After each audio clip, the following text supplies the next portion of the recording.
Welcome to the Real Estate Espresso Podcast. For Wednesday, August the 3rd, this is your morning shot of what's new in the world of real estate investing.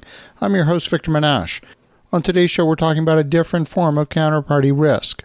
When we speak about counterparty risk, we're usually talking about the balance sheet. One person's asset is another person's liability. The quality of the asset is strictly linked to the ability to service the liability. But there's a second form of counterparty risk that's often not talked about in the same terms. This form of counterparty risk applies to the income statement. One person's income is another person's expense. If one party can't afford to pay the expenses, then the second party's income is at risk. This leads to the question of which assets have the greatest income risk in this stagflation environment. And on today's show, I'm going out on a limb to talk about 3 different asset types that I believe are most at risk in the current market conditions. These are asset classes that I would be careful about owning in the next few years. The first is office. Office is oversupplied in many markets. The combination of pandemic-induced remote work combined with the economic downturn means that office space as an asset class is going to underperform most other forms of real estate. There will be a few bright spots in office, specifically medical and other forms of healthcare. The second form of real estate that's oversupplied at the moment is industrial warehousing. Many companies are oversupplied in this asset type, particularly as they move to reduce inventories. That's going to translate into weakness in this asset type over the next few years. In residential, I will question whether you want to own C-class apartment properties specifically in this upcoming downturn. We're clearly in a stagflationary environment. You can think of inflation as a tax. It's a hidden tax that's invisible. By debasing the currency, the government doesn't need to live within its means. They can devalue the debt that they've issued by printing money, and they have really no intention of ever repaying it. That is to say, the original value of the debt will never get repaid. It's a game of bait and switch. The debt will get repaid numerically, but the future dollars are worth far less than today's dollars. Food prices have increased by some accounts as much as 30%, despite the government claim of 10%. Fuel prices have increased 40%. Housing prices have increased 37% in many markets over the past 2 years. Nationwide, wages are only up by 5%.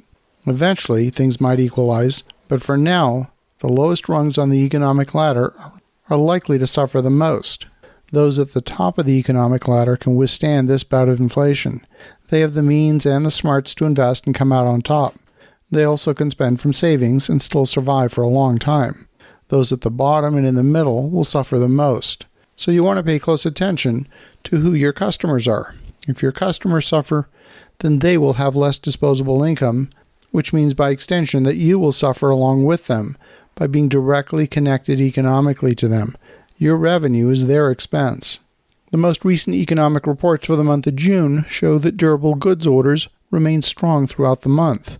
The politicians point to these statistics to show how strong the economy is.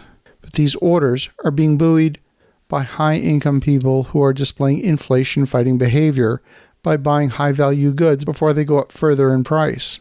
This is a false strength. It's actually a sign of inflationary consumer behavior. It's what happens in inflationary times.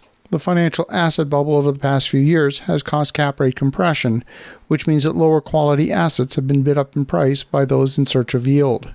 The problem with C-class apartments is that their income is limited. The expenses are increasing faster than the rent is increasing in the short term. Even if the law permits you to raise the rent, there's a limit to the extent to which you can raise rent. Above a threshold, your tenants simply no longer have the ability to pay. Raising rent will precipitate an increase in either real vacancy or economic vacancy, and I'm not sure which one's worse. This next period will be unlike any other we've experienced in recent memory. In economic upheaval, those with the weakest financial situation are always the ones to suffer the most, so the landlords of those people will be the ones to suffer the soonest. Eventually, inflation will cause wages to increase and the debt will get washed away, but you don't want to get upside down in the process. The fact is, there's numerous moving parts in the economy. Economists are trying to infer behavior from looking backwards at the data, but the behavior is best determined by looking forward from the data and using common sense. Why are cell phone manufacturers already reporting dropping sales? Well, it's because cell phones are lower down in the hierarchy of needs. There's next to no growth in cell phone adoption at this stage. It's purely a replacement market. Whoever wants a smartphone already has one. Do they need a better camera in their phone, or do they need to fill the tank in their 4x4 truck? I've never lost money in A-class or B-class rental properties, but I'd be most concerned with owning properties where the tenants are at the bottom of the economic ladder. Today's show is a warning. It's a caution. As you think about that, have an awesome rest of your day. Go make some great things happen. We'll talk to you again tomorrow.